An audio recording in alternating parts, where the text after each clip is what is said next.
आज की कहानी है सीढ़ियों की आहट। ये कहानी है एक अकेली लड़की की जो एक पुराने बंगले में शिफ्ट होती है, लेकिन उसे क्या पता था कि वह घर खाली नहीं था।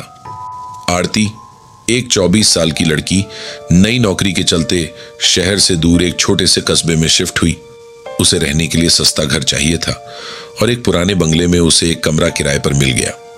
घर बड़ा था लेकिन काफी सुनसान और अजीब सा महसूस होता था। रात को जब वह पहली बार उस घर में सो रही थी तो उसे नींद में सीढ़ियों पर किसी के चलने की आवाज सुनाई दी। टक टक टक। उसने सोचा कोई सपना होगा, लेकिन अगली रात भी वही आवाज आई, बिल्कुल वही समय, रात के 2:17 पर। उसने खिड़की से नीचे झांका लेकिन कोई नहीं था। तीसरी रात उसने तय किया कि वह जागती रहेगी और देखेगी कि यह आवाज कहां से आ रही है। जैसे ही घड़ी में 2:17 हुए वह आवाज फिर आई, टक टक टक। लेकिन इस बार आवाज रुक नहीं रही थी, बल्कि ऊपर की तरफ बढ़ रही थी, जैसे कोई उसके कमरे की तरफ आ रहा हो। आरती ने डर के मारे दरवाजा बंद कर लिया।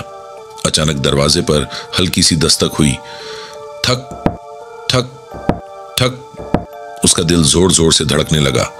वह चुपचाप बैठी रही, सांस रोककर।